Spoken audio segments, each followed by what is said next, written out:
Con Sí, una ingeniero. presentación, por favor. Ya,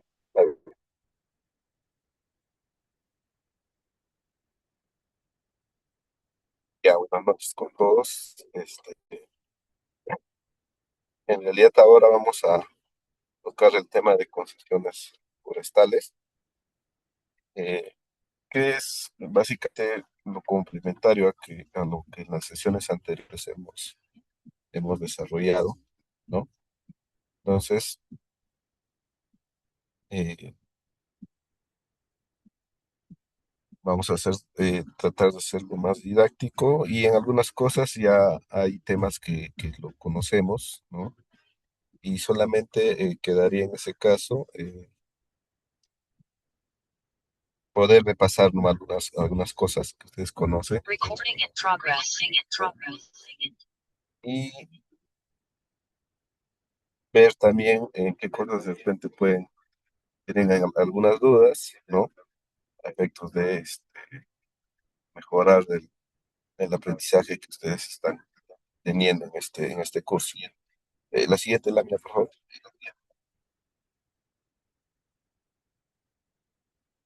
Vamos a hablar primero del contexto.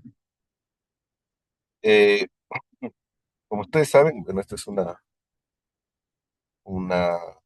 son cifras en realidad del país que tiene aproximadamente 128 millones de hectáreas, ¿no? Y de esas 28 millones de hectáreas de bosques o de patrimonio forestal, donde hay bosques, hay tierras forestales, ¿no? Hay tierras de protección, hay ecosistemas terrestres, más adelante vamos a ver.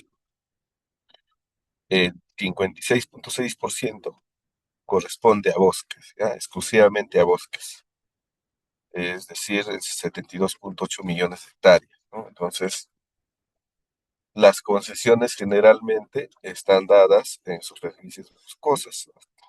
Hasta ahora, la mayoría de las concesiones que se han otorgado, ¿no? Entonces, ese es el parado que tenemos, ¿no? Y hay que señalar también que el 15% más o menos, 11 millones, entre 9 y 11 millones de superficies están otorgadas en concesiones forestales, ¿no?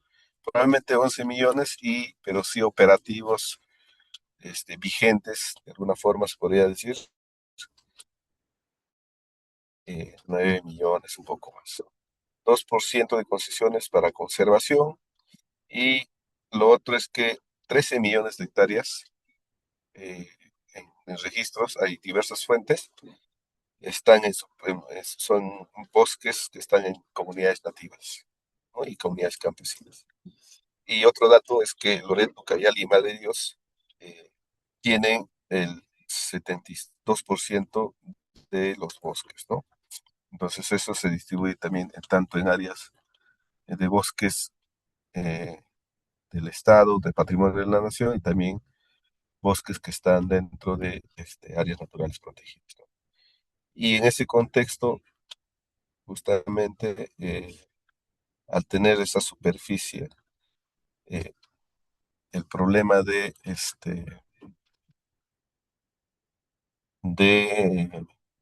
deforestación, ¿no?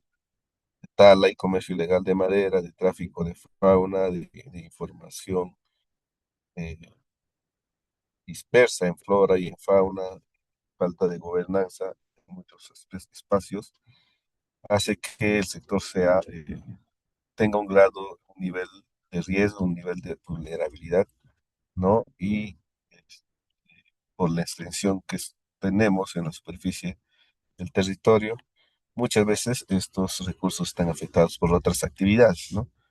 Como agricultura, minería, cultivos ilícitos, ¿no? Eh, y otros que afectan directamente y generan deforestación. Bueno, entonces, eso tenemos como país. Siguiente.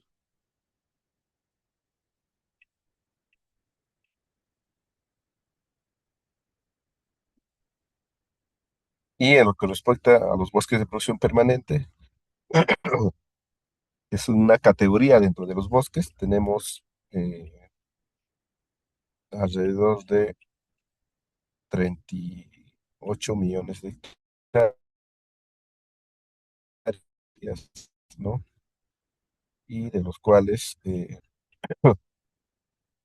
en concesiones sobre bosques de producción permanente al año 2025 había 13 millones, ¿no? otorgadas y de esas de hectáreas, ¿no? Entonces, ese es el potencial de concesiones que ahorita tenemos como país. Siguiente.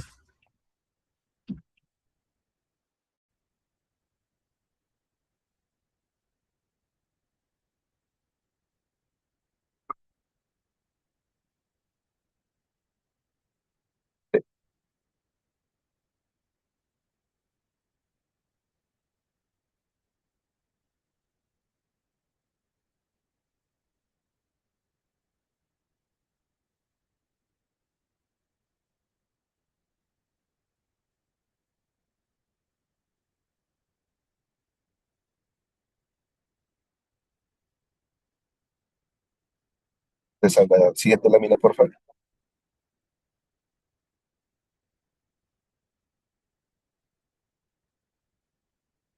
Ahí. Y en los datos más concretos, podemos decir que hay actualmente 2.123 concesiones otorgadas a nivel nacional, ¿no? Los cuales tenemos otorgadas 149 concesiones para conservación, ¿no? Con 1.157.000 hectáreas. Tenemos 533 concesiones para maderables, con alrededor de 7,2 millones. No, tenemos 45 concesiones para ecoturismo en 90.000 hectáreas. Tenemos unas concesiones para forestación y reforestación que vienen de la legislación anterior, 94, 30.000 hectáreas. Tenemos solamente dos concesiones de fauna silvestre que hacen 9.000 hectáreas, entonces 9.000 hectáreas. Y tenemos 1.293 concesiones de productos diferentes a la madera, ¿no? Ahí estamos, por ejemplo, las concesiones más, en más cantidad que existe son las concesiones que están en Madre de Dios otorgadas para el aprovechamiento de castaño, ¿ya? 1.293, y es un territorio de 1.107.971 hectáreas de bosques, ¿no? Entonces, tenemos en realidad no, como 10 millones de hectáreas de bosques entregadas en concesiones, ¿no? Y la idea es que a través de la implementación de planes de manejo se pueda generar un valor productivo a estos bosques, ¿no? Y una forma de generarle valor productivo, otorgándole las concesiones forestales, ¿no?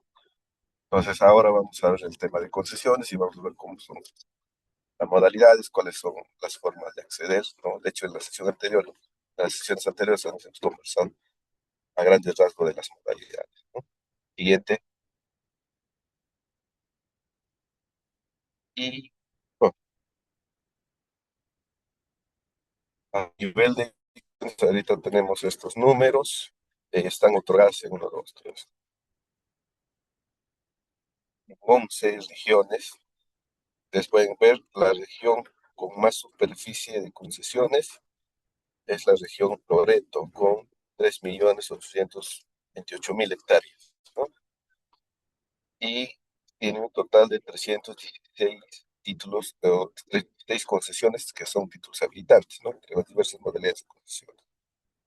Pero la región que más concesiones tiene es la región Madre de Dios, con 1.495 concesiones, ¿no? Tanto de maderables, no maderables. Y tiene una superficie más o menos de 2.324.000 hectáreas, ¿ya? Entonces,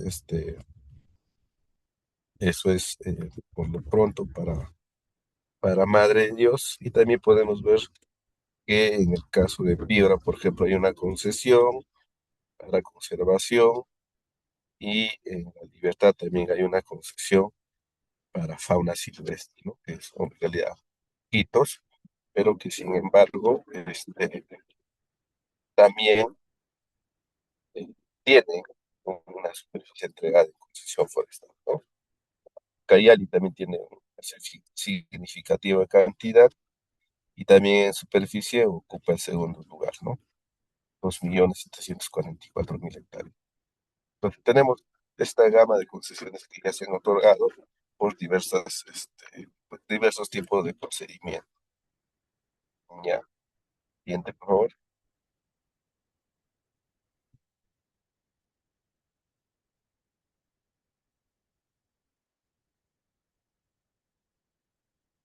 Y si vemos en un mosaico, ¿no? Vemos en un mosaico, podemos ver que en el caso de Loreto, ¿no? A la izquierda, en en las, en las cuadrículas, si se quiere, de color verde, están otorgadas las concesiones, ¿no? Tanto de maderables y concesiones también de conservación color lila. Y en el caso de Madre Dios y Ucayali, ¿ve? Podemos diferenciar claramente las concesiones maderables de color verde en Madre Dios y las que están en color amarillo, que están con espacios más pequeñitos, son las concesiones de castaña, las concesiones maderables.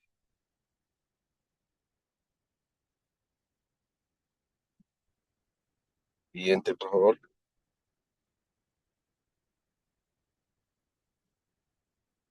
Un dato elemental para el tema de las concesiones es la zonificación forestal, ¿no? Entonces,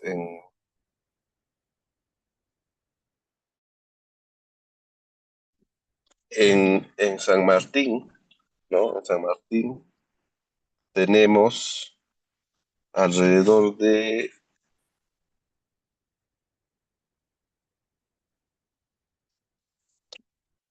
5.120.000 hectáreas zonificadas y el tema que ahora con la legislación actual, la zonificación es indispensable para el tema de concesiones forestales. Entonces, San Martín, áreas naturales protegidas, más de 1.000.000, el 25%. mm, Ecosistemas priorizados para conservación, 599.000, ¿no? Zonas de producción agroforestal, bosques residuales, ¿no? Que ocupan 6 y 2%, y bosques de categoría 3, por ejemplo, ocupa 23% con 1.186.000. En la legislación actualmente señala que los bosques de categoría 1 se pueden dar para madera. Entonces, en San Martín casi ya no hay áreas para el tema de concesiones maderables, no es el 8%. Sin embargo, para el tema de categoría 3, que es donde puede darse ecoturismo, conservación y no maderables, sí tienen un potencial para poder otorgar concesiones, ¿no? Entonces, hablando de San Martín, podemos decir que es una concesión, perdón, que es un área territorial que eminentemente tiene aptitudes, ¿no? Para el otorgamiento de concesiones con fines no maderables, ¿no? Y también podemos ver que hay zonas de recuperación, ¿no? Un 1,4%, hay asociaciones vegetales, no boscosas, ¿no? Ocupan ciertas áreas de territorio.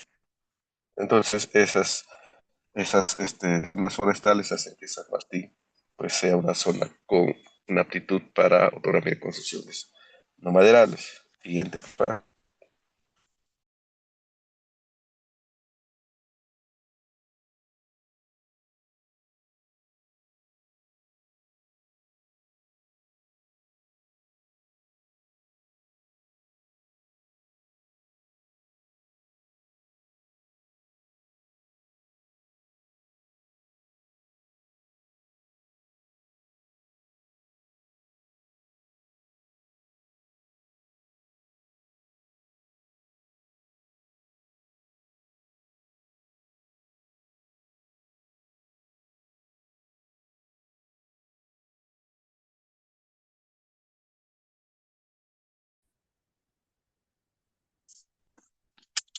Siguiente lámina.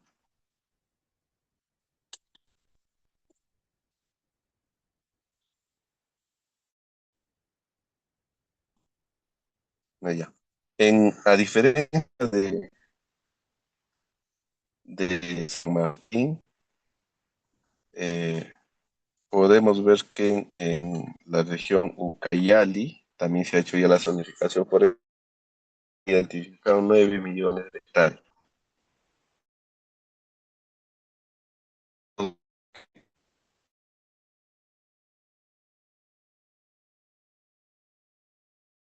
La mayor cantidad de superficies, ¿no? Con 4,7 millones de hectáreas.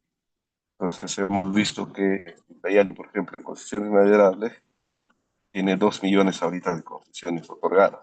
Entonces estaría significando que probablemente haya un potencial de 2 millones de hectáreas que pueden ser otorgadas para concesiones forestales de madera. Lo otro también, 24% es áreas naturales protegidas, ¿no? Es CERNAP, ahí no se puede otorgar derechos, CERNAM es la autoridad competente en estos ámbitos. Y eh, podemos ver otras áreas un poco más pequeñas, por ejemplo, reservas de tierras para pueblos indígenas en aislamiento voluntario y contacto inicial. Tienen alrededor de 900.000 hectáreas, ¿no?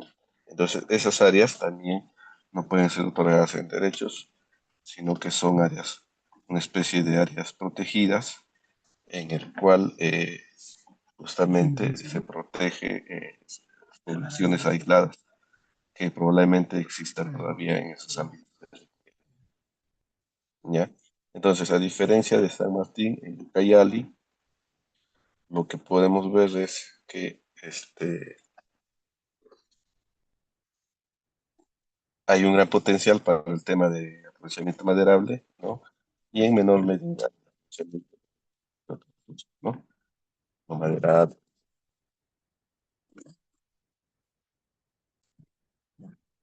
Y significa que también, a diferencia de San Martín, Ucayali tiene actualmente el parque madera, el más importante, donde el proceso de transformación primaria, ¿no? Y últimamente los centros de transformación han generado ciertos generados productos, porque hay muchos centros que tienen ya hornos de secado e inclusive maquinaria para un procesamiento de mejor calidad de productos, ¿no? Muchos productos ya vienen directamente desde Ucayali para ser exportados hasta el Callao, ¿no?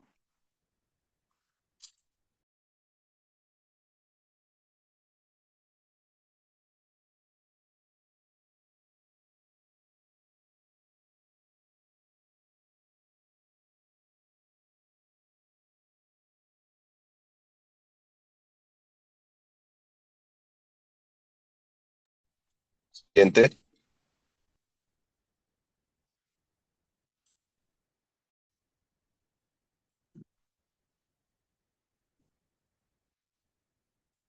acá, vamos acá, ahí, que esto hemos ya visto anteriormente, solamente es una reflexión. Por favor, puedes completar hasta que se llene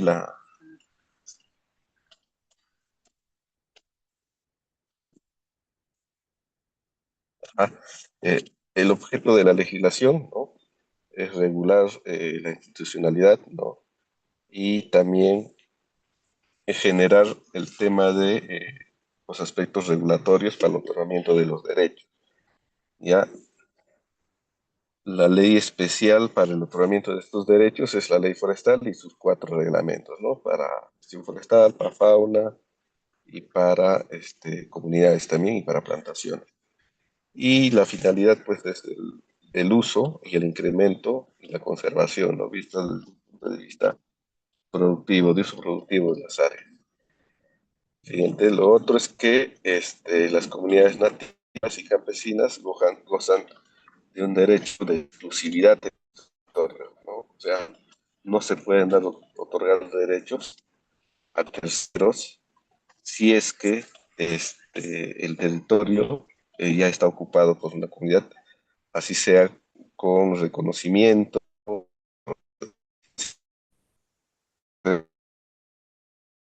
y ha consagrado ese derecho a favor de las comunidades y por el cual en estos territorios de comunidades no se pueden poner ningún tipo de tercero. Las comunidades tienen derecho exclusivo para el aprovechamiento tanto de recursos forestales como recursos de fauna silvestre, ¿ya? Y lo otro es que existe un límite sobre el uso de o el acceso a los recursos genéticos, ¿no? No se puede aprovechar recursos genéticos con una autorización. Los recursos genéticos están protegidos de alguna, no, de alguna forma por su norma especial, ¿ya? La ley de acceso a recursos genéticos. Si alguien tiene un derecho de aprovechar, no puede hacer uso de los recursos genéticos de las especies que están autorizadas. Y el patrimonio forestal, ¿no? Para ya entrar un poco en contexto, el patrimonio forestal está compuesto por todos los ecosistemas forestales, ¿no? Y los ecosistemas de vegetación silvestre, ¿no? Y ahí podemos ver los bosques naturales, por ejemplo, los pastos naturales, ¿no?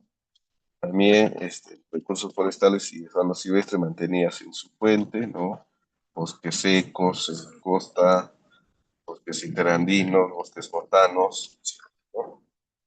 Y también la diversidad biológica, tanto forestal y de fauna silvestre. Todas las especies forestales y de fauna silvestre se consideran patrimonio forestal y de fauna silvestre, ¿no? Toda esa diversidad biológica. Si en el caso de fauna silvestre, la fauna silvestre ha sido parte o introducida en algún momento. Y en eso sus recursos genéticos también son parte del patrimonio, por eso tienen una ley especial para el tema del aprovechamiento o su uso, ¿no? No se regula con la ley forestal ni los reglamentos. Siguiente.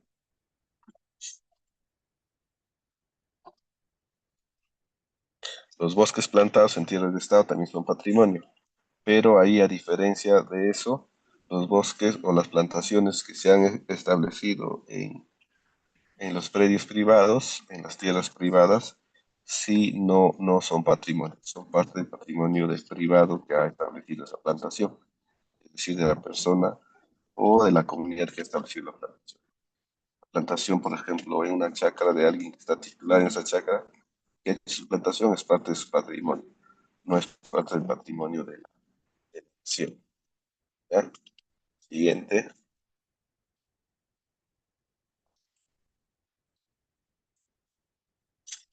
Otro recurso, otro bien que es parte del patrimonio son los servicios de los ecosistemas forestales, ¿no? ¿Cuáles son los servicios? Por ejemplo, la captura del carbono es un servicio. El tema de regulación hídrica es otro servicio. El tema de conservación de suelos es otro servicio, ¿no? Esos servicios son también parte del patrimonio, ¿no?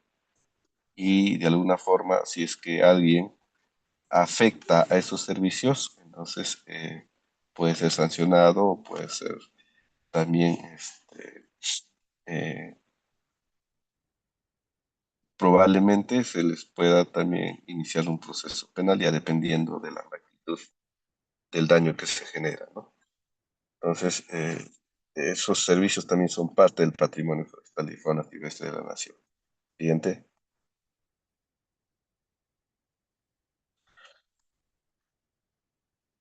Otros territorios, otras tierras que son parte del patrimonio también son las tierras de capacidad de uso mayor forestal y las tierras de capacidad de uso mayor de protección, con bosques o sin bosques, ¿no? Por ejemplo, en la región sierra, en las zonas altoandinas, hay zonas con pendientes pronunciadas, como la imagen de la derecha, ¿no? Donde los recursos como pastos naturales crecen, ¿no? Entonces hay inclusive la presencia de bufedales y humedales.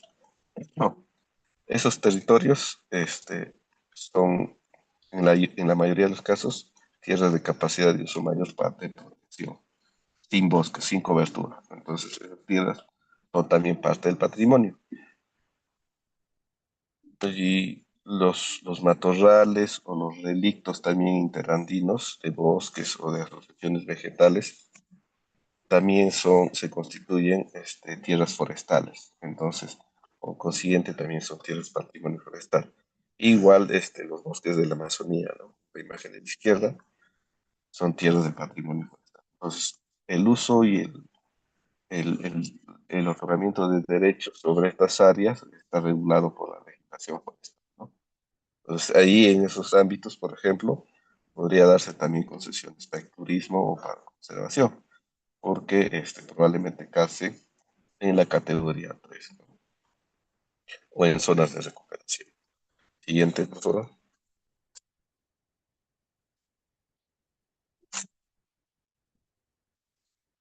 Los paisajes de los ecosistemas también son parte del patrimonio. Por eso es que en muchos casos se han otorgado ya concesiones para ecoturismo, para conservación o para el aprovechamiento de las bellezas paisajísticas, ¿no? En ese caso, por ejemplo, en la biodiversidad se había visto que hay una concesión para ecoturismo, ¿no? O para fauna silvestre, pero en la libertad de costumbres también se han otorgado ese tipo de concesión. Y ahí la posibilidad es que se pueda hacer turismo ecológico, ¿no? Con las salvaguardas del caso, a efectos de no generar impactos negativos sobre el área, ¿no? Entonces, ahí también se puede otorgar un tipo de concesión. Bien,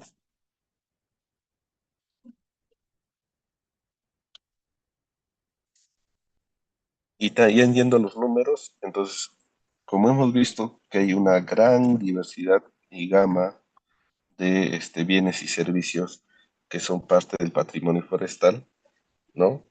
En la selva, alrededor de 51 millones de hectáreas son tierras que poseen algún tipo de patrimonio forestal o de fauna silvestre, patrimonio forestal. En la costa, 5 millones de hectáreas, ¿no? Más o menos el 9, el 7%. Entonces, en costa, por ejemplo, probablemente está ahí los bosques secos, ¿no? Y también los matorrales desérticos, que son generalmente tierras de protección.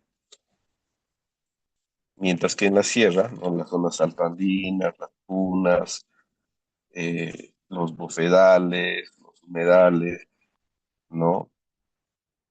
Ocupan más o menos 26 millones de hectáreas de la superficie con un 32%. Y en total hacen 84 millones de hectáreas que corresponden al territorio que tiene eh, recursos del patrimonio forestal. Entonces, eso hace que el país tenga una extensión amplia del territorio y justamente por eso las amenazas también son grandes, ¿no? Porque hay muchas actividades productivas que se desarrollan en diversos ámbitos, ¿no? Y que muchas veces probablemente no estén acorde con la capacidad de uso mayor de la tierra, ¿no? Que tiene para otro, que posee otras aptitudes, ¿no? Entonces, ese es un panorama de cómo en el país están distribuidos los recursos, los bienes y servicios del patrimonio forestal. Siguiente, por favor. Y esto ya lo hemos visto, me parece, 57% de territorio nacional en bosques, ¿no? Tenemos diversos tipos de bosques, bosques montanos, bosques secos costeros, tenemos bosques montanos nublados, ¿no? Bosques de neblina, bosques altoandinos, selva baja y los bosques húmedos premontanos, ¿no? Y también tenemos una gran variedad de especies de fauna, sobre todo, ¿no? Estamos hablando de aves, tanto aves nativas, locales, como aves migratorias, que se mira bastante en los humedales, en los bofedales en determinados tiempos.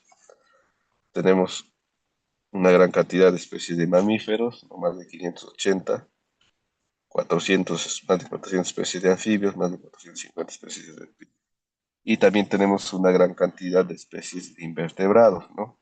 Los invertebrados son los insectos, y que hay bastante diversidad, sobre todo en sistemas de bosques. Siguiente. Y en ese contexto tenemos autoridades competentes, ¿ya? Siguiente, por favor. Estas autoridades son tres autoridades. Uno es el CERFOR, es el Servicio Nacional Forestal y de Fauna Silvestre, ¿no? Que es el encargado de dictar las normas y las reglas y las condiciones bajo las cuales se otorgan estas concesiones, ¿ya? El CERFOR es el ente rector del Sistema Nacional de Gestión Forestal, ¿no? Y es un ente normativo. Y por otro lado, las autoridades regionales y administraciones técnicas son las autoridades forestales que otorgan las concesiones. Ojo, el CERFOS no otorga, son estas autoridades. Entonces, las autoridades regionales y administraciones técnicas, ¿vale?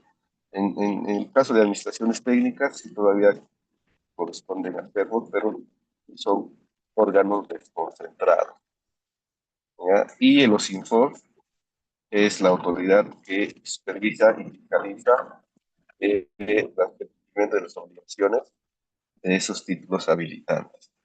Entonces, claramente se diferencian las competencias para que ustedes también al momento, por ejemplo, gestionar algún derecho, tengan la concepción clara de qué rol cumple cada autoridad.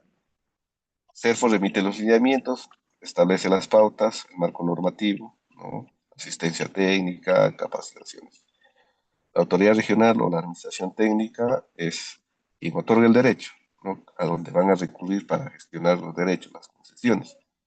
Y OSINFOR es quien, una vez otorgado el derecho, supervisa esas concesiones, supervisa y fiscaliza. Siguiente.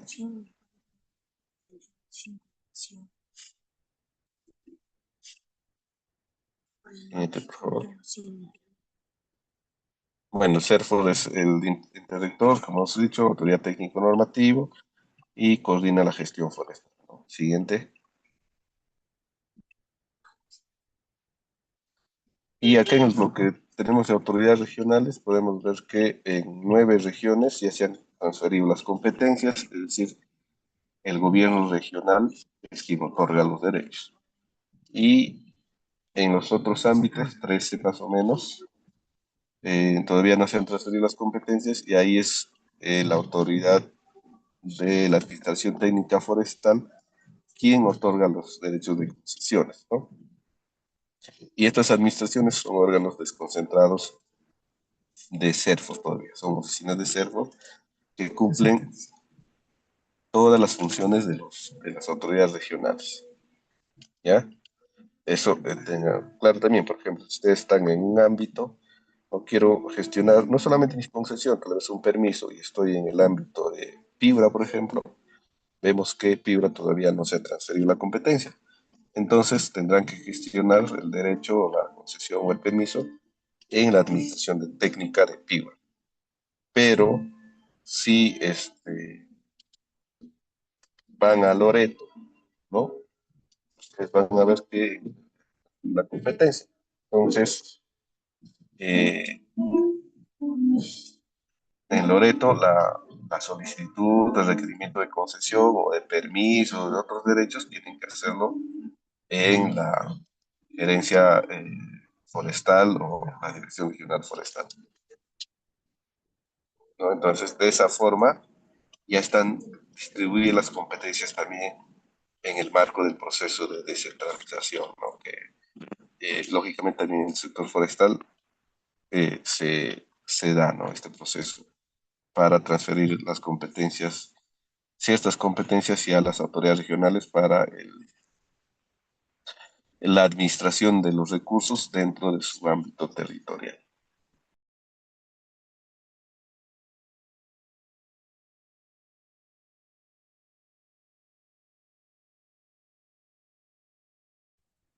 Profesor, buenas noches, disculpe. Hola, Adelante. ¿qué tal? Buenas, una consulta. Es decir, que si yo tengo trámite de título habilitante o una autorización de desbosque, por ejemplo, Puerto Maldonado, Madre de Dios, lo que tengo que tramitar en el GORES y no en el CERFOR, no me queda claro eso. Sí, en el caso de título habilitante, sí es en el GORE. Ahorita estamos hablando de concesiones. Concesiones es un título habilitante, no son títulos habilitantes las concesiones. En este caso sí tienes que tramitarlo en la Dirección Regional Forestal y de Fauna Silvestre. En el caso de autorización de desbosque, como hemos visto en la clase pasada, hay dos niveles, porque esos no son títulos habilitantes, son actos administrativos diferentes a los títulos habilitantes porque no tienen plan de manejo. Hay dos niveles. Si es un proyecto que está en el listado de los proyectos del Sistema de Evaluación de Impacto Ambiental, del CIA, y se gestiona a través de declaración de impacto, estudio semi-detallado, estudio detallado. Esa autorización de desbosque lo va a emitir y le va a avalar CERFO, ¿no? Y los desbosques que están fuera de ese listado y que se autorizan por gobiernos regionales probablemente lo otorga la autoridad regional, en este caso sería la gerencia regional. Ahora, para cambio de uso, también hay ciertas diferencias, porque cambio de uso tampoco es un título habilitante, sino es una modalidad para retiro y cobertura para darle otro uso a la tierra, ¿no? Pero siempre y cuando la tierra tenga la capacidad de uso mayor de cultivo, ¿no? Entonces, en ese caso de cambio de uso, si el cambio de uso se solicita en tierras de libre disponibilidad, son con proyectos, etcétera, donde no hay titulares, eso lo solicitan a CERFOS. Pero si el cambio de uso se va a hacer en un predio privado, o sea, en los predios privados de las personas que tienen su título, ya sea personas naturales o de comunidades, en ese caso sí va el requerimiento a la autoridad regional forestal. Sí, gracias.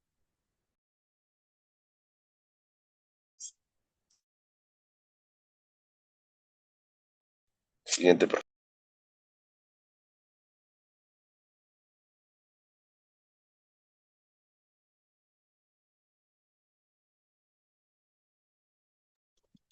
Ahora vamos a entrar a las concesiones, ¿no? Para productos diferentes a la madera, para ecoturismo y para conservación. Ya, en ese aspecto, vamos a ver que hay algunas características, ¿no?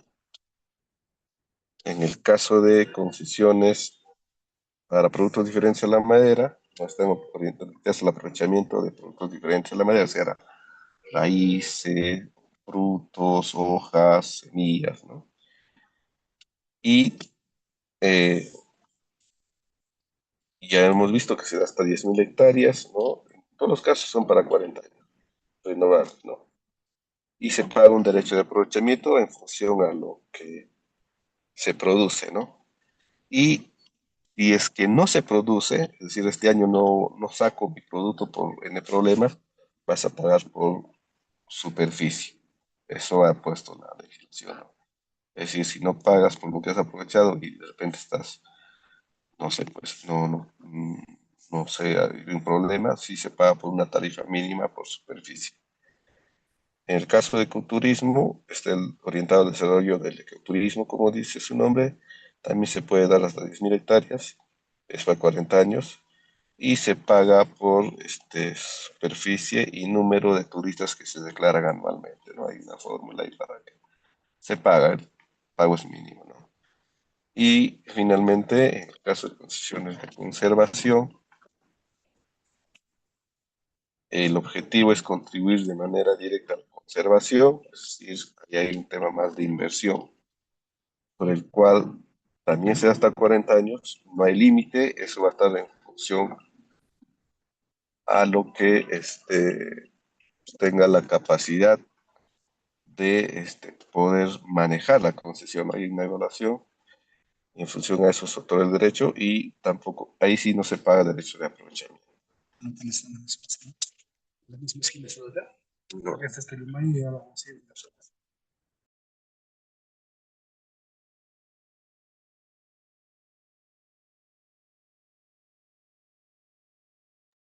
Un ratito.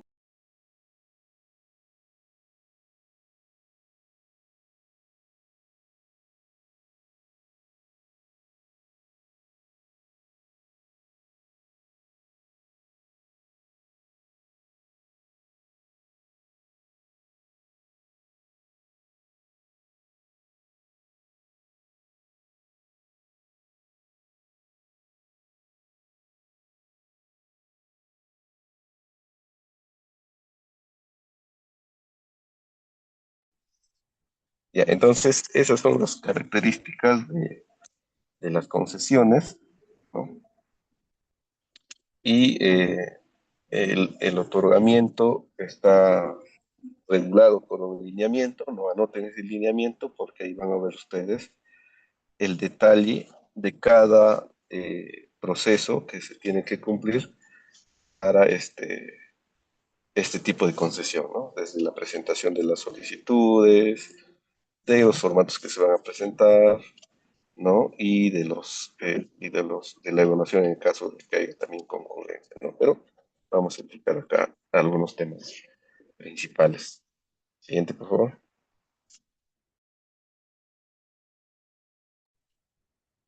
Entonces, en el caso del aprovechamiento de estos recursos, si vemos ahí el tema de concesión para productos textiles diferente a la madera, es el único caso en el que van a poder aprovechar de forma complementaria la madera, ¿ya? Y bajo ciertas limitaciones, como hemos visto en la anterior sesión o en la primera sesión donde hemos visto el tema de los títulos habilitantes. Ahí se ha visto que, por ejemplo, en esas concesiones se puede aprovechar madera, pero con una intensidad ya definida, ¿no? Máximo 2 árboles por hectárea y máximo 5 metros cúbicos, en razón del estudio de investigación que ha advertido que autorizar volúmenes de madera por encima de esos parámetros puede generar un impacto negativo a el bosque de frutos de madera. Ya en el caso de ecoturismo y conservación, si no está permitido, y ahí se puede hacer las actividades, ¿sí? De aprovechamiento no maderable, de aprovechamiento de recursos que no generen impacto al área, ¿no? Y aprovechar lógicamente para los fines, como es el tema de ecoturismo, como los fines de conservación, ¿no? Entonces, y en esos territorios, en esas zonas, ¿no? Se pueden permitir múltiples actividades. En una concesión para producto forestal diferente a la madera, por ejemplo, si te han dado contrato para concesión de castaña, como en la imagen, no se limita solamente al uso de castaña, ¿no? Como hemos dicho, también pueden utilizar madera con un impacto bajo, pero también pueden utilizar otros recursos de productos diferentes a la madera. Si bien es cierto, el objeto principal es manejar los árboles de castaña, también pueden manejar otros recursos como aguajes, por ejemplo, frutos de palmeras, de las diferentes palmeras que existan, o pueden aprovechar también aceites o resinas, ¿no? De árboles, por ejemplo, el cirín o el caucho, que también en algunos casos puede generar alguna rentabilidad. Sí. César, un servicio. podemos Papá, tú hacer un síguele, receso de pero 10 minutos, por favor. sigue, papá, sí, estamos Sí, adelante. está bien. Por Ya, eso, me va a estar Hacemos un un ¿cuánto descanso, a ratito. ver. más sale? 10 minutitos. Sí, sí, por favor. Ya, por favor.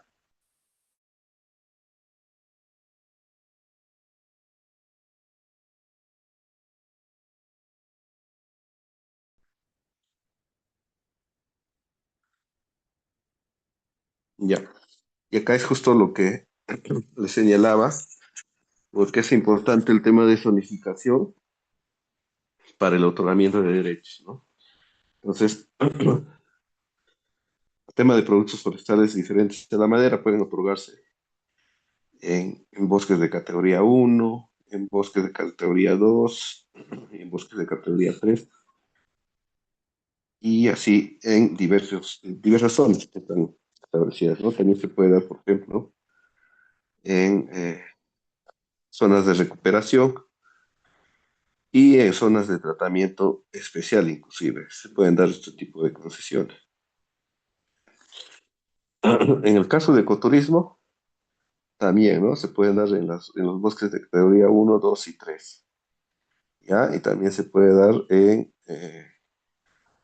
las zonas de protección y conservación ecológica, ¿no? Y también en zonas de tratamiento especial, como es el caso de los bosques residuales o remanentes, ¿no? Que son pequeños fragmentos de bosques que han quedado, ¿no?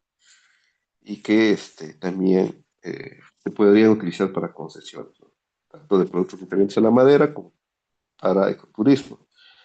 Y también asociaciones vegetales no boscosas se podrían entregar en la figura de concesión, ¿no? Tanto para forestales no maderables como ecoturismo y también como conservación, ¿no? En el caso sí de concesiones de conservación, no es posible otorgar en bosques de categoría uno. ¿Por qué? Porque estos bosques son de producción maderable. Y tampoco en los bosques de producción 2 porque ahí se prioriza el tema de productos diferentes de la madera y ecoturismo, ¿ya? Pero sí se podrían dar en otras formas, ¿no? En zonas de protección y también en zonas de tratamiento especial, ¿no? Tanto para bosques residuales o remanentes o asociaciones vegetales. Siguiente, por favor.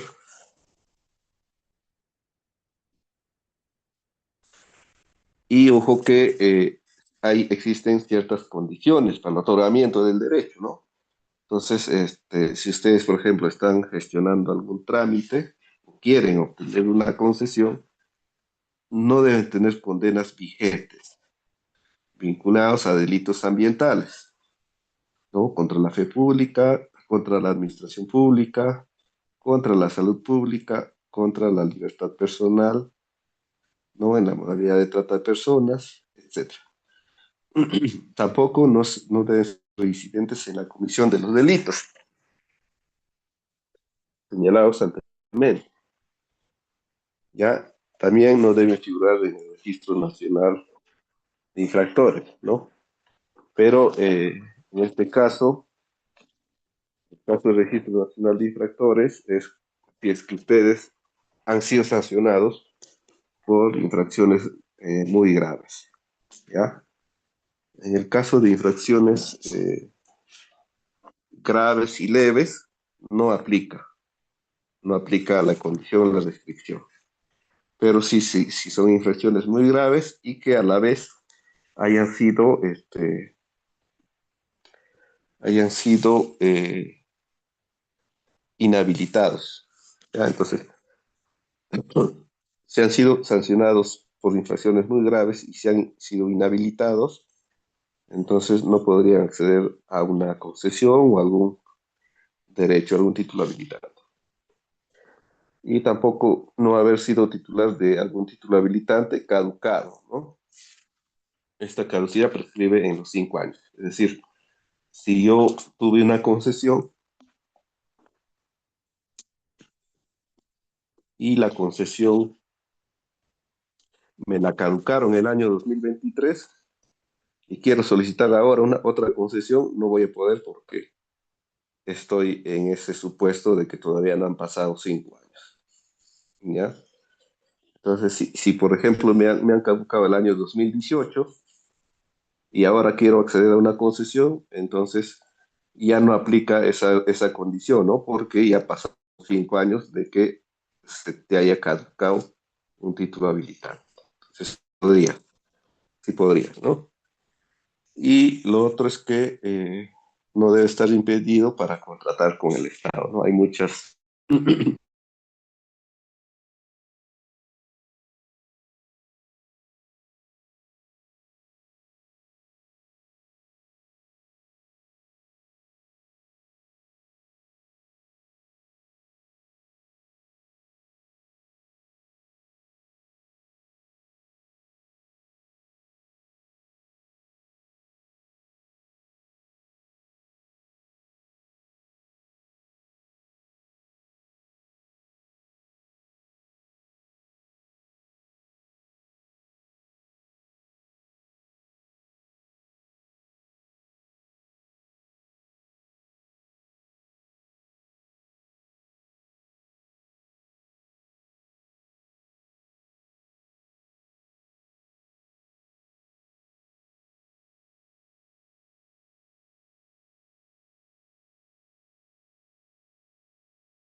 A César 7, los requisitos.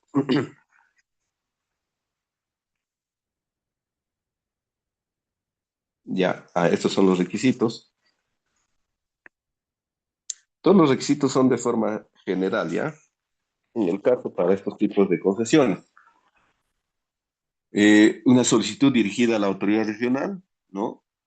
Incluyendo el compromiso de inversión en caso de concesiones para conservación, ¿no? Ahí hay para el caso de conservación, como les dije, que es un tema de inversión, porque es básicamente conservar el área, tiene que haber un compromiso de inversión por parte del solicitante, ¿no? Y en caso de que no se cumpla ese compromiso, una vez que se le ha otorgado, se puede revestir ese derecho. Eh, Hoja de vida de, de los profesionales con experiencia en la temática, que acredita la capacidad técnica, ¿no? Entonces, lo que se pide es básicamente que alguien respalde esa solicitud de concesión, ¿no? Y este respaldo tiene que ser de un profesional con experiencia en la materia, en el negocio o en la temática, ¿no? Que es de este tipo de concesión. Después tienen que presentar la declaración jurada de ingresos, cuentas y bienes, ya, hay unos formatos. Y en el caso de concesiones para conservación, también deben adjuntar un ejemplar físico del estudio técnico que contenga el sustento del tamaño del área solicitada, ¿no? Es decir, si yo estoy solicitando 10.000 hectáreas, entonces tengo que sustentar por qué estoy solicitando esa área, cómo voy a sustentar el manejo o la custodia de ese área y cómo voy a hacer que el área de conservación cumpla sus fines, ¿no? Esto de acuerdo al alineamiento que aprueba el CERF. Y en el caso de otorgamiento por concurso, porque podrían darse por concurso, sí se tiene que sacar todavía un lineamiento específico, ¿no? Pero actualmente el proceso es a través de una solicitud de parte, ¿no? Es decir, una persona está interesada y ve que hay un área que está libre, está zonificada, entonces puede solicitar una concesión. Ya no hay limitación en ese aspecto actualmente. Siguiente.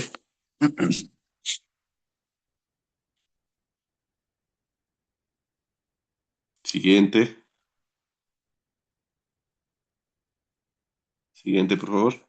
Esto ya lo hemos visto.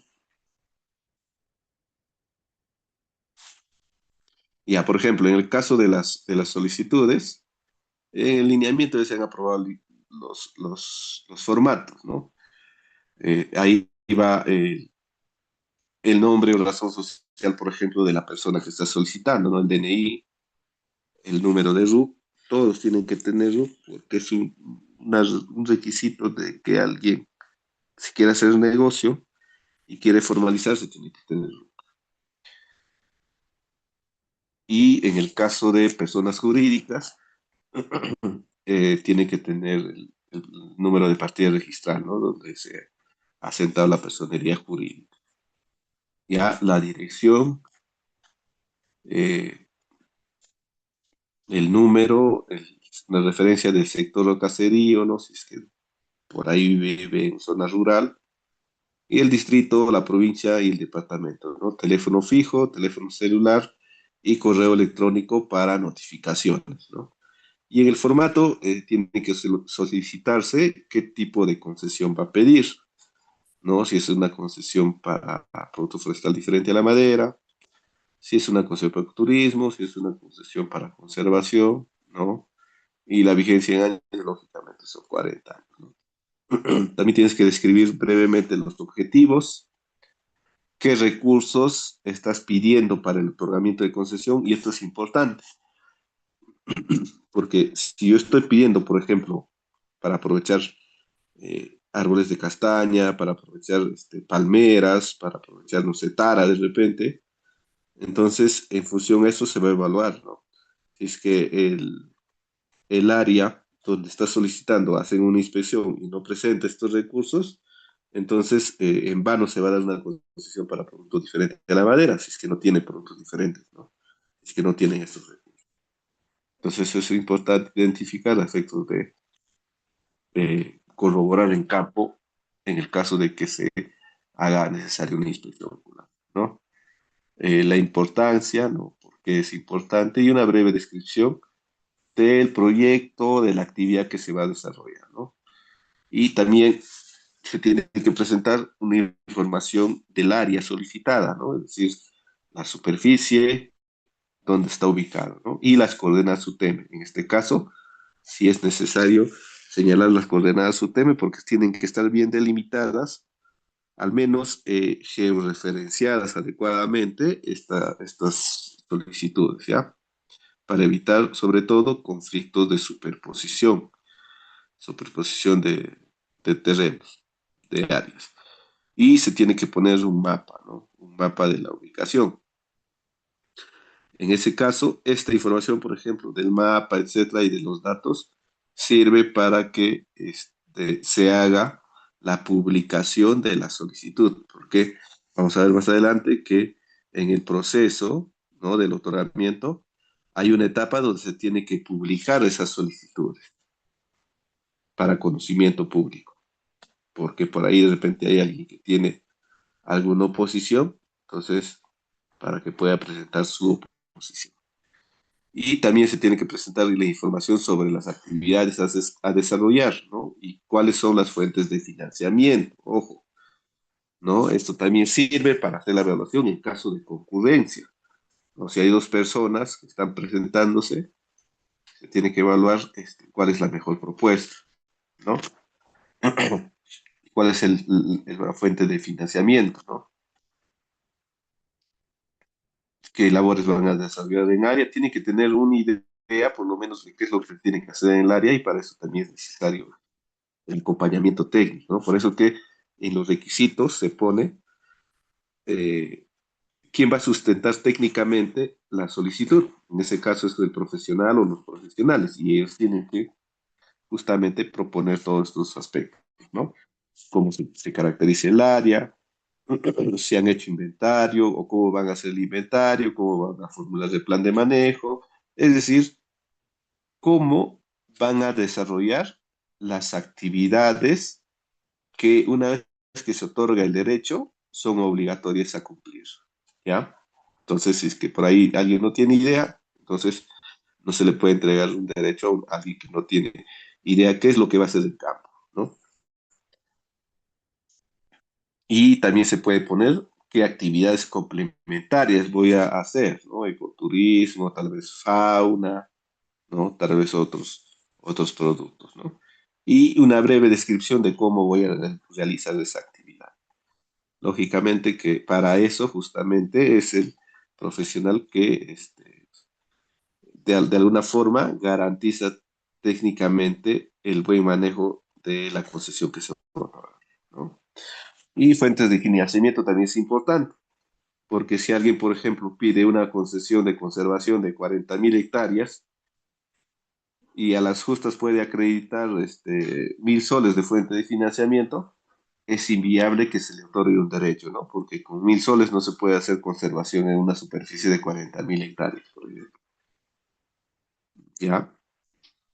Después se tiene que presentar información sobre notificación, eso es importante, sobre todo para evitar trámites burocráticos, ¿no? Es importante que los usuarios identifiquen los correos electrónicos para hacer una notificación más rápida de cómo van sus solicitudes, si ya se ha autorizado su publicación o si es que hay alguna observación, ¿no? De repente hay alguna superposición, de repente hay alguna oposición, entonces de esa forma se les comunica más rápidamente, porque también ha ocurrido que muchas personas presentan las solicitudes, ¿no? Y por ahí se pelea con el consultor o con la persona que le está asistiendo técnicamente y después se olvida del expediente, ¿no? Entonces, cuando se olvida del expediente es un problema para la administración, porque mientras está como expediente, no pueden resolver sobre otras solicitudes que se van presentando, ¿no?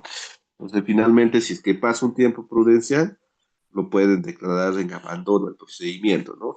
Pero muchas veces esa declaración de abandono recae en una resolución. Y si es que no se puede ubicar al solicitante, la resolución no causa efecto todavía, ¿no? Entonces, si bien es cierto, protege los derechos de los usuarios a nivel de la ley de procedimiento administrativo general, pero sin embargo, en cuestiones prácticas probablemente puede generar o impedir poner a buen recaudo o poner en productividad las áreas a otros usuarios que lo puedan solicitar, ¿ya? Eso es importante en el procedimiento, ¿no? Tiene que haber un compromiso de inversión, como hemos señalado, ¿no?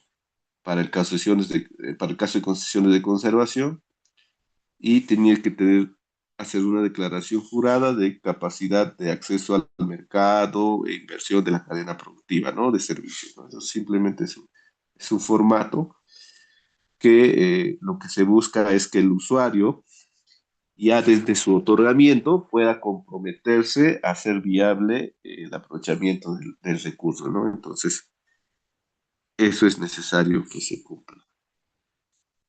Siguiente, por favor.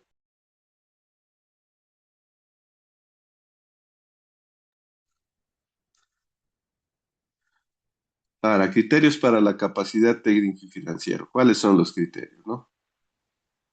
Si es que alguien va a respaldarse en un profesional, este profesional lógicamente tiene que tener el título, ¿no? En las ciencias forestales, biológicas, ambiental, entre otras relacionadas con el uso del patrimonio forestal y fauna silvestre. Debe tener experiencia mínima de un año, no me están pidiendo, porque en realidad no se quiere hacer engorroso este trámite en el desarrollo de actividades vinculadas al tipo de concesión solicitada. Entonces, de repente, ha sido un regente para concesión de no maderable, entonces acá, ¿no? Que acreditaría. Y en el caso de solicitudes de concesión para conservación, el profesional podrá provenir de instituciones no gubernamentales, es decir, no ONGs que apoyen esta iniciativa, ¿ya? Y en el caso de capacidad financiera, tienen que presentar una declaración jurada de impuesto a la renta anual de los últimos 3 años. Tienen que presentar, dice, ¿no? Transacciones comerciales o de prestación de servicios vinculadas a la cadena productiva. Es decir, tienen que acreditar transacción, compra, venta, etcétera, ¿no? De los últimos 3 años. O saldos positivos en el balance general ¿no? El balance general de los últimos 3 años en caso de persona jurídica, sus balances, ¿no? Sus balances de movimientos, de flujos económicos, o haber recibido donaciones para actividades relacionadas con el fin de la concesión. Ahí, por ejemplo, podría ser para el tema de conservación, de repente donaciones para conservación, entonces se podría acreditar. O carta de respaldo emitida por una institución que acredita cualquiera de los criterios referentes. O sea, puede haber inclusive un respaldo de alguna institución que diga, mira, ¿sabes qué? Él va a pedir, pero nosotros pues, lo vamos a soportar financieramente y probablemente técnicamente. Y ojo que sus cuentas no deben tener deudas impagas en el sistema financiero, es decir, no debe aparecer en la central de riesgos, ¿ya? Si es que aparece en la central de riesgo, por más que presentes todo lo anterior, ya fuiste. Y bienes, en el caso de bienes, el propietario de un bien o bienes por un monto no menor al 0,01% de la OIT, multiplicado por la cantidad de hectáreas que se solicita. Ojo, ya no es 0,01, sino multiplicado si se pide 1.000 hectáreas multiplicado por 0,01, ya ustedes saben cuánto sale, ¿no? Entonces tiene que tener un bien que no sea un monto menor a eso. Y para eso se hace valoraciones, ¿no? Probablemente se puede presentar una valoración de ese bien para acreditar.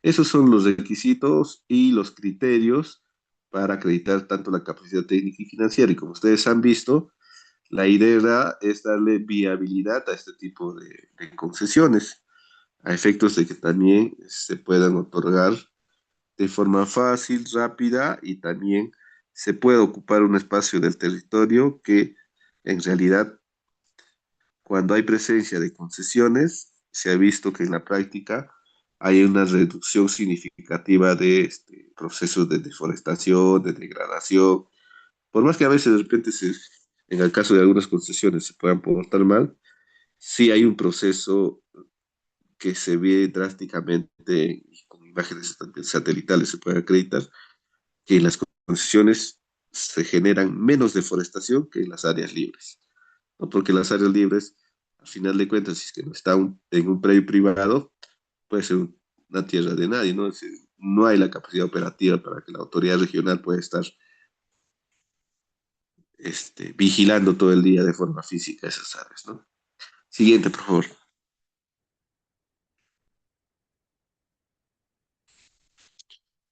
Y para la capacidad técnica se presenta este formatito, ¿no? Con datos generales, nombres y apellidos del profesional, ¿no? Su DNI, RU, todo igualito, casi similar a la solicitud. Tiene que señalarse qué formación profesional tiene, ¿no? Qué profesión, el número de registro profesional en el colegio, colegiado tiene que estar, la formación académica, ¿no? Grado, título, especialidad, nombre de universidad o instituto, año de emisión del título, ¿no? Y experiencia en el desarrollo de la actividad, ¿no? Por el tipo de concesión solicitada. Si es unidad, si la experiencia en una entidad, en una empresa o en otros, qué cargo tuvo, qué tiempo en años laboró, eh, qué hizo en ese periodo, en ese cargo, ¿no? Porque una cosa es el cargo, yo puedo ser coordinador técnico de la dirección de control, en CERFO, por ejemplo, pero mis actividades realizadas no solamente es coordinación técnica, ¿no? Las actividades realizadas son, por ejemplo, proponer normas, proponer lineamientos, brindar asistencia técnica, brindar capacitación, coordinar acciones de control, establecer estrategias de control, etcétera. Esas son mis actividades, ¿no? Y muchas veces se confunde el cargo con las actividades y muchas veces en el cargo dice, yo he sido responsable de hacer inventario, de hacer este ordenamiento, de hacer el censo, de registrar el libro de operaciones. Entonces, en realidad, esas son actividades y el cargo probablemente sea, pues, jefe de operaciones de bosque, ¿no? Entonces, eso también es importante que ustedes puedan, si en alguna oportunidad asesoran o acompañan técnicamente a alguien, tiene que ver esa claridad para describir. ¿ya? Y también el número de teléfono de los datos, etcétera, y la firma, ¿no?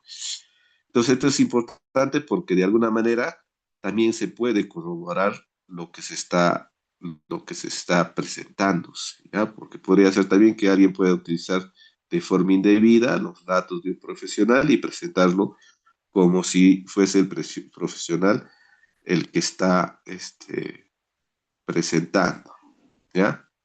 Y ahora, en el tema de, por ejemplo, para ver el tema del Registro Nacional de Infractores, ustedes van a poder entrar a una plataforma o la autoridad, en ese caso, va a poder entrar a la plataforma, ¿no?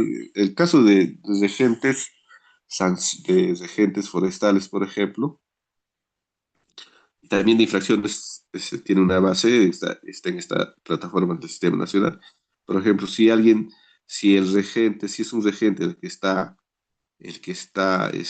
acreditando la capacidad técnica, entonces se busca en esta base y la autoridad puede corroborarlo fácilmente, ¿no? Inclusive puede corroborar cuál es su especialización en regencia. Y también puede corroborar en la página del Colegio de Ingenieros, en este caso el Colegio de Ingenieros del Perú, sobre la colegiatura del profesional que está acreditando la capacidad técnica. Entonces son medios que en muchos casos ya existe la información y a los cuales pueden acudir las autoridades, ¿no? Las autoridades forestales. Siguiente.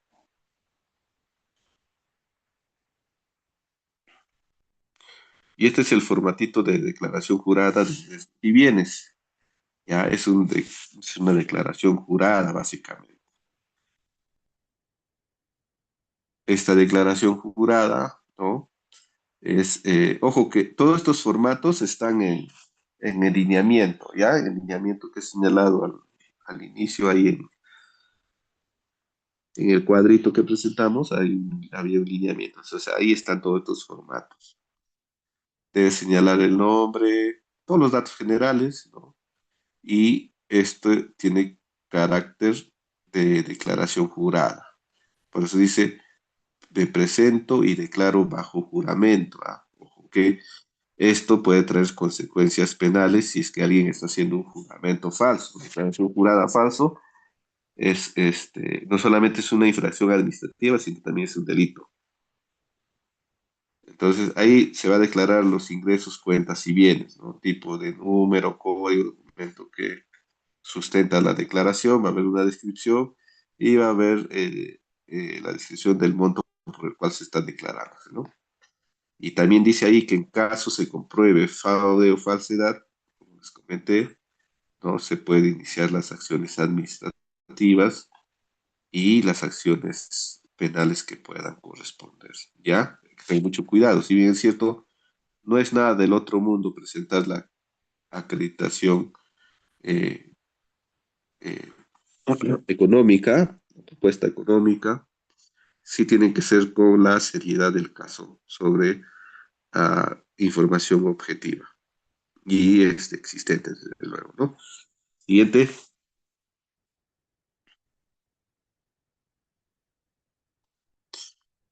Y es el estudio técnico. ¿En qué consiste el estudio técnico? ¿No? Eso se presenta para determinar el tamaño del área de conservación. Un minuto me dejan para poder coordinar. Un ratito.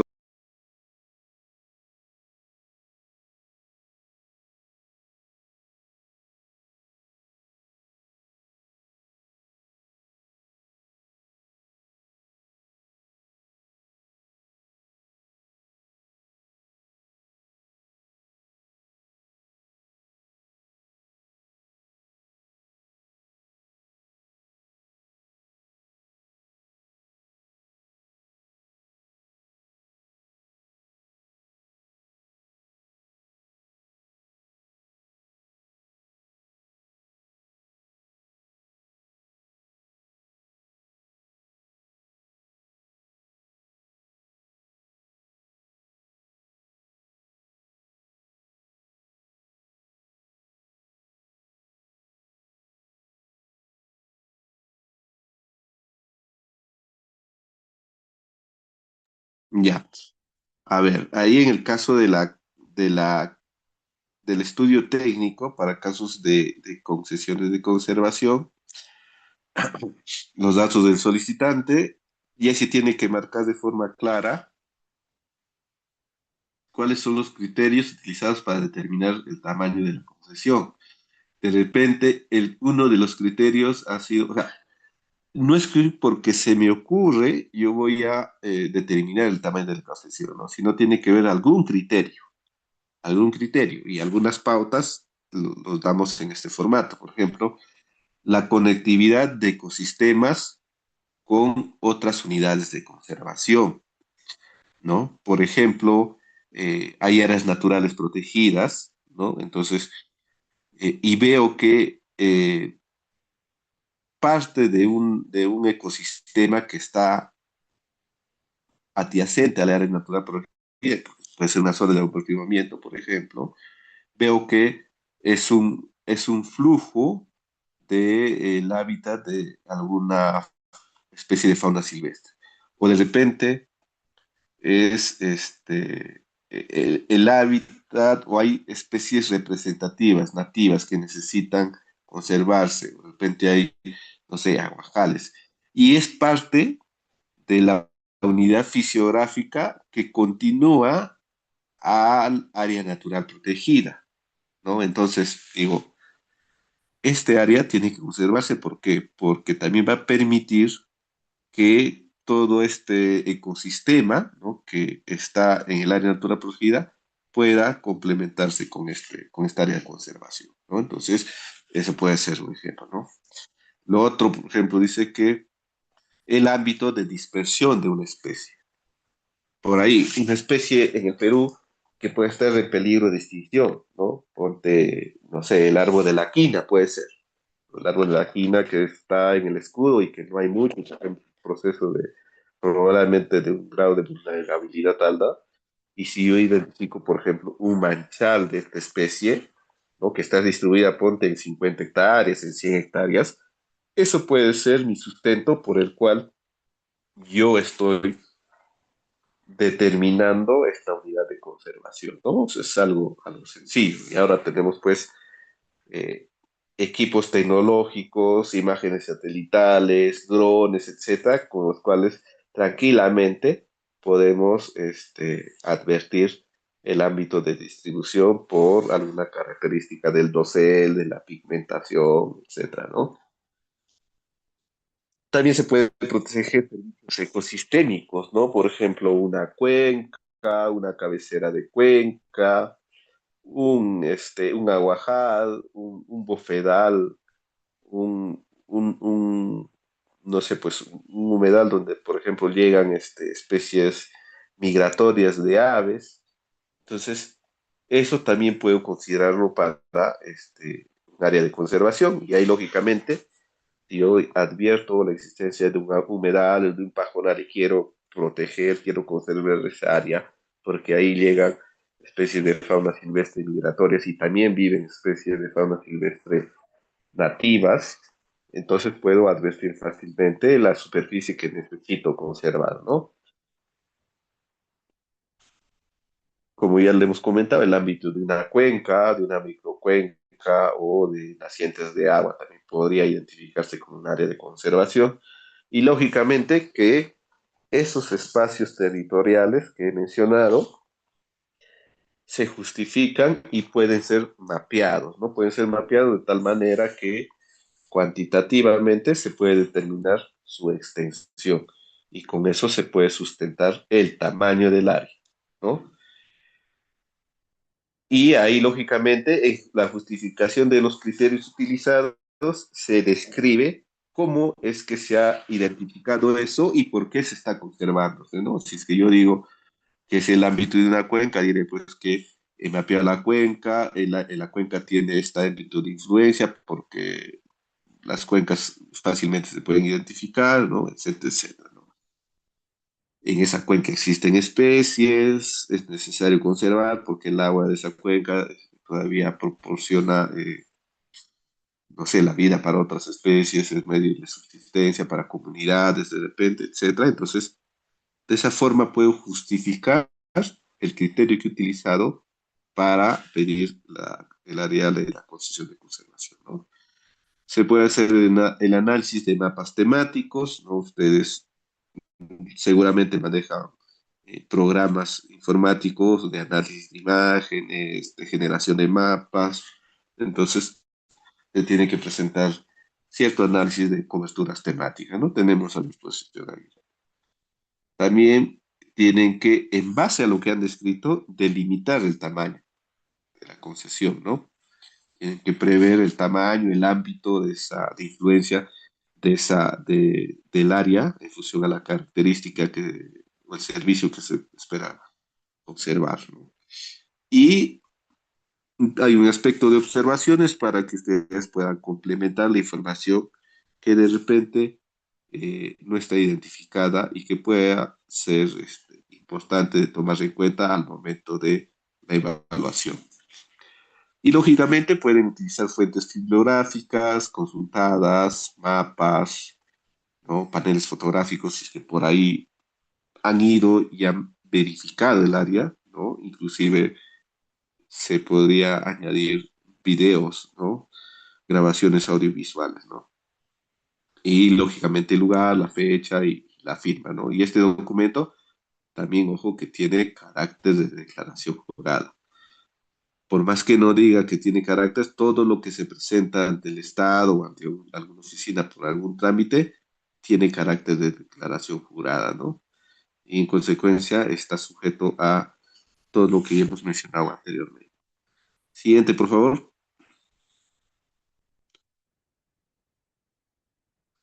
Habla del procedimiento del otorgamiento, ¿no? Todo comienza con una solicitud, ¿ya? ¿Se acuerdan del primer formato donde ustedes señalaban, ¿no? El área, el mapa, etcétera? Entonces, una vez que recibe la autoridad la solicitud, revisa rápidamente, tiene que ser rápidamente. Muchas veces se demoran meses, pero el lineamiento dice que eso es rápido, ¿no? No debe pasar más de 30 días, inclusive menos, ¿no? Ahí pautean los plazos, pero tiene que revisar la solicitud, ¿no? Ver si todo está conforme, ok, se autoriza la publicación. Siguiente.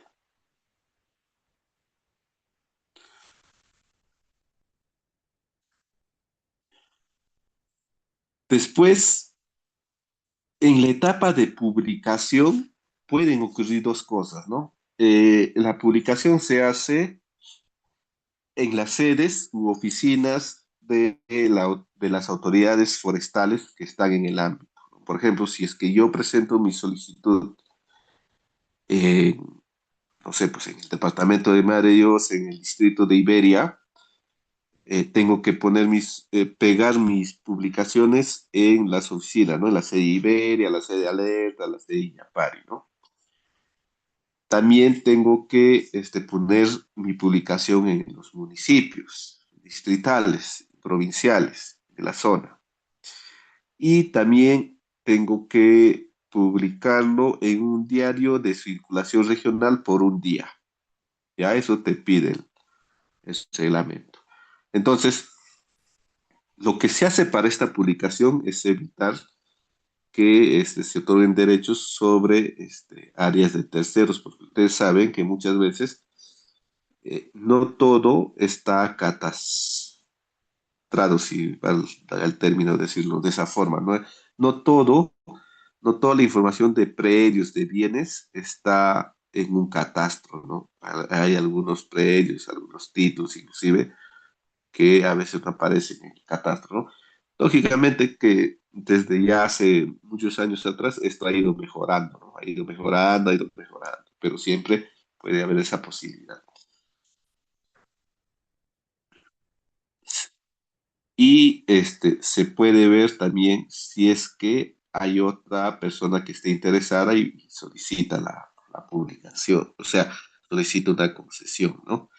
Entonces, durante esta publicación podría haber alguien que se presente y solicite esa concesión. Ojo que esa solicitud o concurrencia solamente se da durante ese periodo de publicación, ¿ya?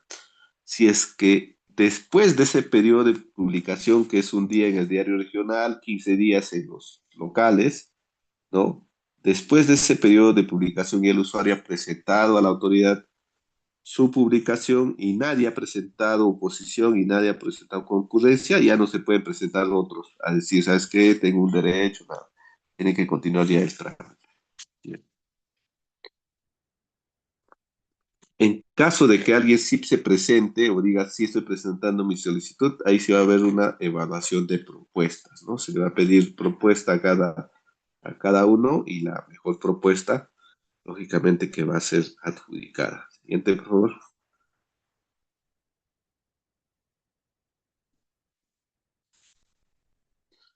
Y luego de esta evaluación, al que obtenga el mayor puntaje, ¿no? De acuerdo a la calificación, en el lineamiento también están los criterios de calificación, ¿no?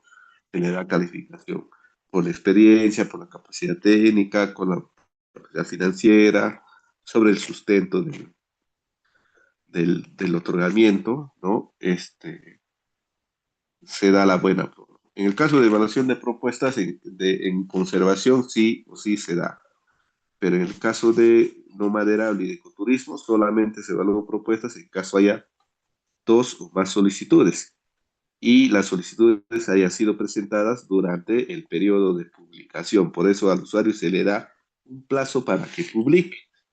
Si el usuario no cumple con ese plazo, también se le podría denegar, ¿no? Entonces la idea es que este trámite sea fluido, ¿no? Entonces, hoy día yo te autorizo, ya mañana debería estar publicando, te da un plazo de publicación y una vez concluida esa publicación, si no hay ninguna oposición o no hay ninguna persona que alegue que tiene derecho sobre esas áreas, se otorga el derecho sin necesidad de una evaluación de la propuesta, ¿no? Porque se contiene el expediente técnico, etc. Siguiente.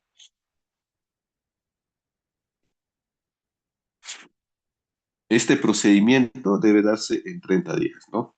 Y ahí está descrito todo lo que se debe entregar o se debe cumplir, ¿no? Debe enmarcarse en la ley forestal la solicitud, la zonificación forestal debe ser compatible y no debe existir superposición. Ojo.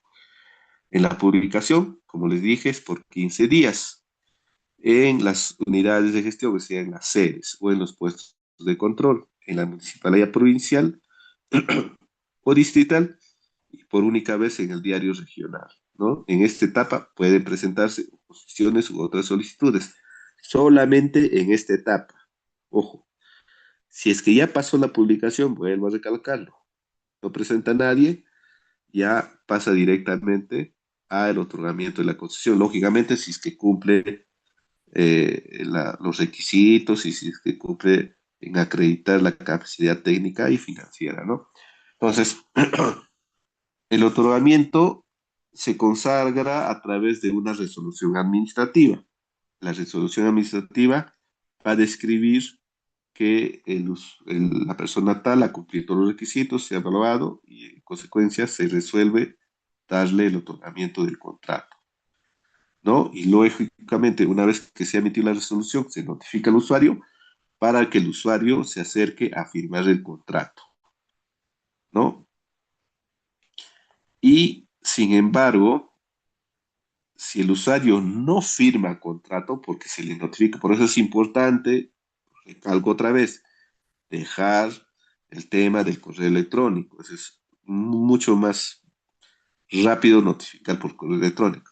Porque en el caso de que, por ejemplo, ya sea porque no lo hayan ubicado a la persona, o la persona, una vez que ha recibido la notificación, no se acerca a firmar su contrato de concesión, ¿no? Y se le otorga en esa notificación, se le otorga un plazo para que se acerque a firmar el contrato y no se acerca. Uno, se puede retrotraer todo el procedimiento y ya no se otorga el contrato, o si es que hubo más de uno, hubiesen dos propuestas, entonces se le otorga al segundo puesto que ha ocupado, ¿no? Y si es que hubo tres y los dos primeros no se presentan, se le otorga al tercero. Generalmente nunca, o difícilmente ocurre esto.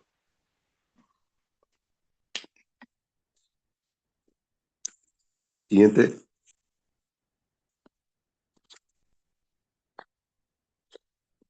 Y si queremos ver en términos de flujo, ¿no? Podemos ver qué autoridades son competentes en el otorgamiento de estos derechos, ¿no? Está la municipalidad porque es donde el usuario presenta para publicar, pero ¿dónde comienza el procedimiento? Con el usuario, ¿no? Formula y presenta la solicitud. Una vez que formula y presenta la solicitud, esto se manda a la autoridad regional. La autoridad regional, ¿qué hace? Recibe, recepciona los requisitos, ¿no? Si es que el área está en una zona de amortiguamiento, ojo, ustedes, la zona de amortiguamiento es la zona que está alrededor de un área natural protegida. Es como una franja que de alguna forma es como una especie de franja fiscal donde es el área que de alguna manera protege al área natural protegida, valga la redundancia. Es como un área fiscal, ¿no? Es un área circundante al área natural protegida donde hay ciertas restricciones, ¿no? Entonces, si es que se pide un área de concesión forestal y está en una zona de amortiguamiento, entonces se le pide opinión al CERNAM, ¿no? De entrada, nomás la autoridad regional, una vez que revisa, análisis, chequea dónde está, pum, va a la autoridad, a CERNAM, a pedirle una opinión, ¿no? O si es que de repente hay cuerpos de agua, ¿no? Por ejemplo, puede haber muchas lagunas, esto para concesiones de conservación o de turismo, también nos solicita una opinión a la ANA, ¿no? Para ver que las actividades sean realizadas o esas actividades sean compatibles con el recurso hídrico a efectos de que no genere impacto, ¿no? Entonces, también hay una opinión, en este caso vinculante de parte de esas entidades, ¿no? Y con toda esa opinión vinculante, si es que se diera el caso, se hace el análisis técnico, ¿no? El análisis técnico, rápidamente. Si es que no hubiese esa situación, es decir, no está en una área de altura protegida, no está en un cuerpo de agua, no se hace este procedimiento y simplemente se hace con el análisis técnico. Y una vez terminado el análisis técnico, se da la conformidad para que la persona sea autorizada a hacer su publicación, ¿no? Entonces, una vez que se autoriza la publicación, eh, el usuario tiene que ir a la municipalidad, al medio local, a los lugares donde va a publicar, entrega su resumen, ¿no? Y hace las publicaciones correspondientes, ¿no? Lógicamente que también las autoridades regionales están obligadas a hacer esa publicación en sus oficinas o sedes, ¿no? Entonces, si ustedes en alguna oportunidad presentan alguna solicitud de concesión y ya tienen la autorización para que publiquen, ¿no? Y ya están publicando, tienen que ir también ustedes a corroborar que la autoridad esté publicando sus solicitudes en sus oficinas, en sus sedes, porque esa es responsabilidad de la autoridad regional, como está definida en este programa. ¿Ya? En este caso, valga la aclaración, en las sedes o en las oficinas de las autoridades, ustedes no hacen la publicación. Son las autoridades quienes están obligadas a hacer esa publicación y su solicitud tiene que estar pegadito ahí en la puerta, ¿no? Como cuando ocurre también con el tema del proceso de titulación de tierras, etcétera, que se peguen los locales, así tiene que estar pegado.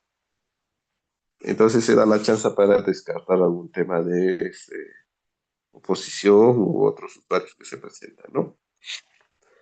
Entonces, una vez que está publicado y que ya se entrega las constancias de publicación, se pide a la municipalidad, del diario, se presenta ya a la autoridad regional, ¿no? En el caso de que hay oposiciones u otras solicitudes, bueno, pues hay una concurrencia y ahí se evalúa, ¿no? Si es que la oposición está bien planteada, pero porque puede ser que una persona diga, oye, ¿sabes qué? Ese área me pertenece, ¿no? Ah, está bien, y yo me opongo, pero la autoridad tiene que evaluar cuáles son los elementos objetivos por el cual yo me estoy oponiendo. No es que porque yo voy y digo, ¿sabes qué? No quiero que me entreguen porque es mi terreno, mi territorio. Eso no es un motivo, tiene que acreditarse que efectivamente le corresponde su terreno, ¿no? De repente tiene un título habilitante, no sé. Entonces, de esa forma se acredita la oposición.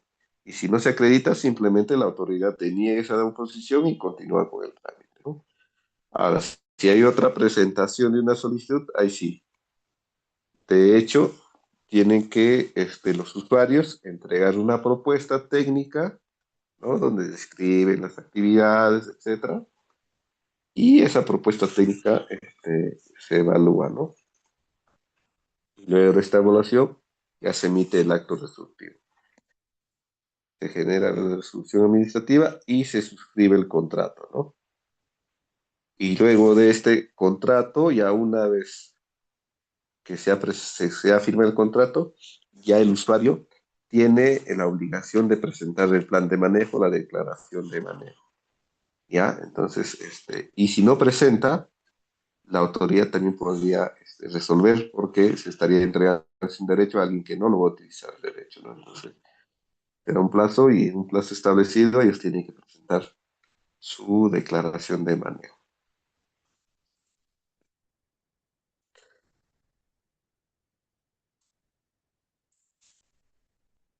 ¿Habrá alguna consulta sobre el particular?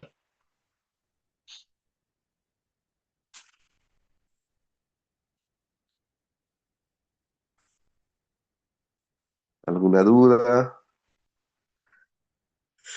¿Alguien que de repente haya tramitado alguna solicitud, alguna concesión?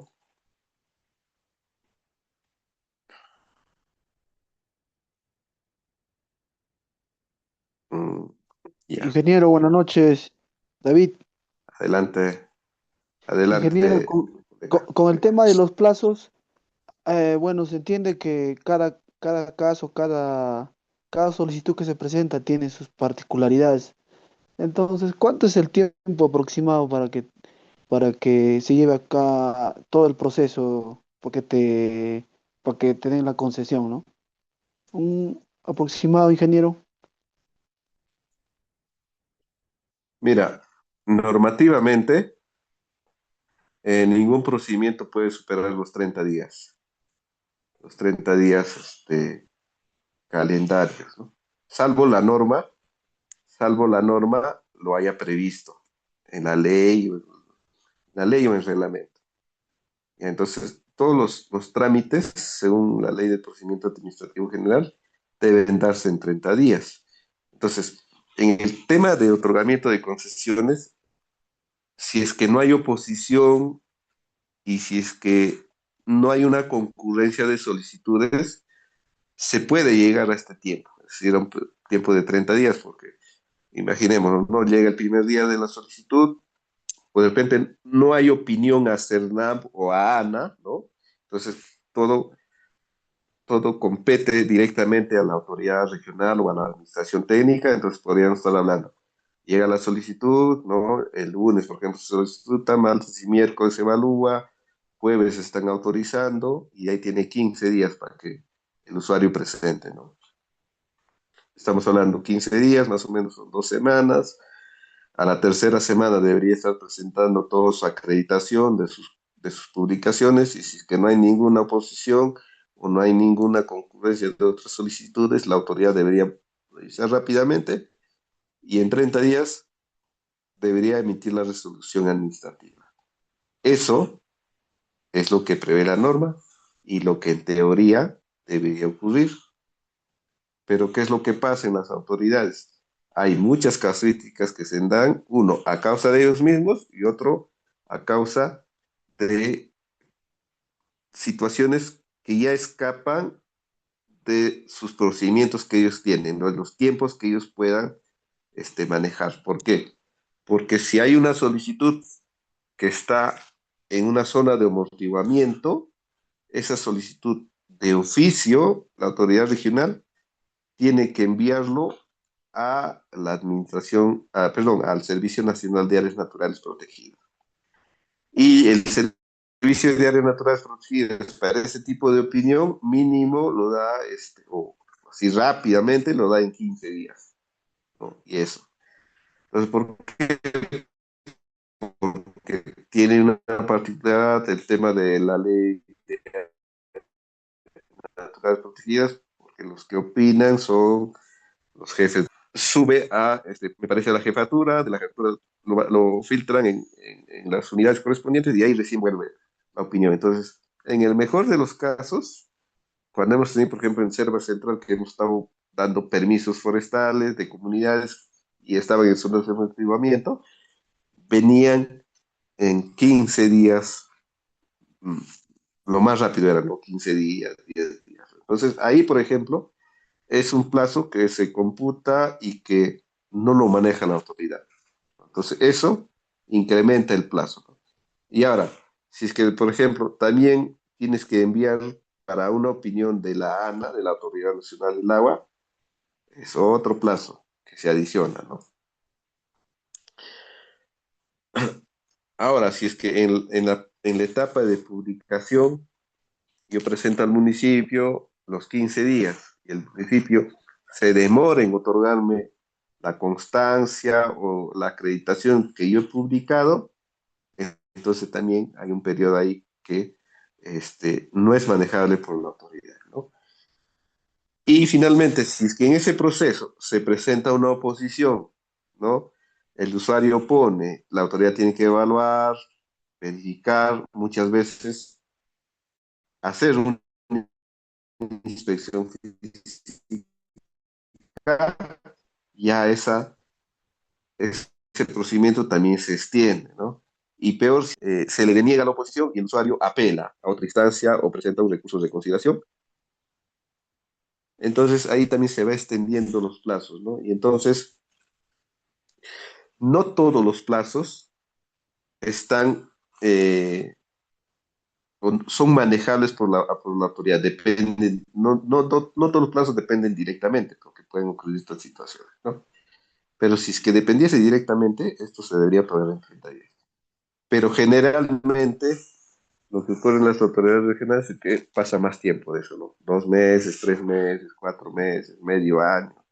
A veces he visto, inclusive en algunos casos, hasta más de ese periodo en que se han demorado ¿no? En otorgar el título habilitante. Entonces hay que estar siempre tras, ahí siguiendo, pidiendo, cosa que no debería hacer, pero ocurre, ¿no? En la realidad ocurre. Y si yo les digo que no ocurre, que esto se dé en 30 días y que si tú presentas mañana en la gerencia regional de Ucayali y al otro mes ya estás con tu contrato, es vender humo, pues, ¿no? Eso es lo que ocurre en la realidad. Lo que hay que tratar de hacer es justamente ser lo más diligentes posibles en lo que a nosotros nos corresponde en cumplir, ¿no? En hacer rápidamente la publicación, en mandar rápidamente la información que soliciten, levantar rápidamente las observaciones, etcétera, etcétera, ¿no? Y de esa forma podemos ir de alguna forma haciendo incidencia para que se pueda atender las solicitudes en un tiempo establecido.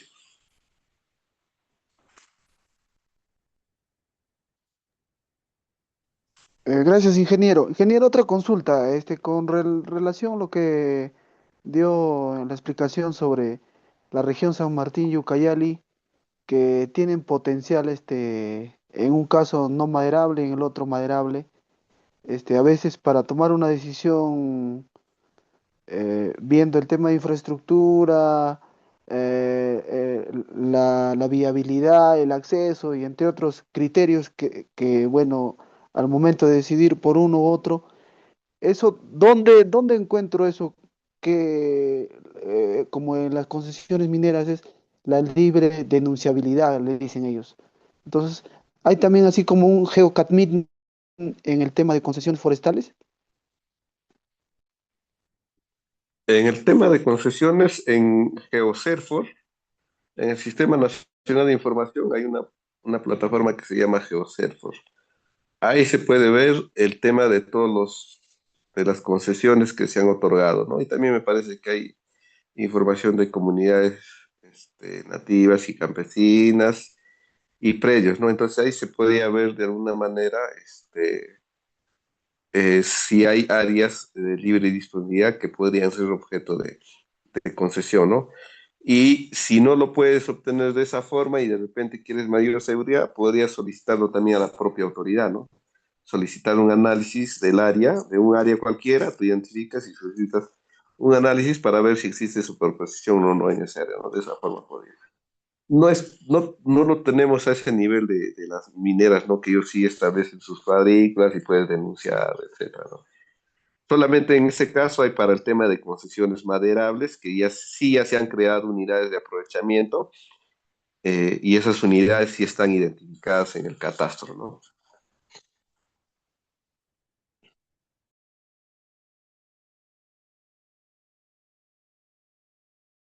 Muchas gracias, ingeniero. ¿No?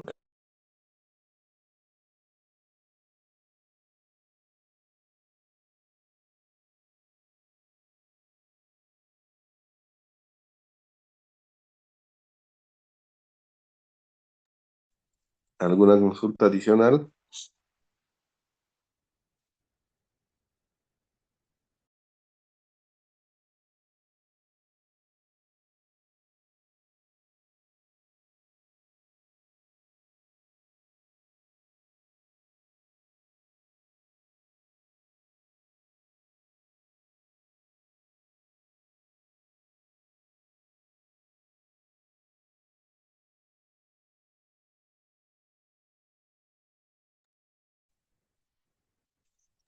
Bien, estimados, no hay Eh, ninguna consulta. Nos quedamos ahí, por favor. Lola, ¿se me escucha, no? sí, Ok, es entonces, César.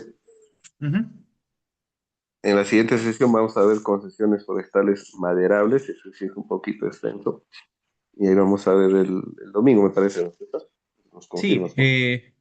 para comentarles que la próxima clase va a ser el domingo de 5 a 7, así que está hoy también igual avisándoles por el WhatsApp, ¿ok? Porque bueno, el ingeniero está, bueno, está en el Cusco y tiene por ahí algunos, bueno, compromisos más que todo y por ello mañana no podríamos hacer la clase. Entonces nos quedamos ahí, estimados, y cualquier detalle como les comunico por el WhatsApp. Entonces, nos estamos viendo el día de domingo. Hola, Cristian.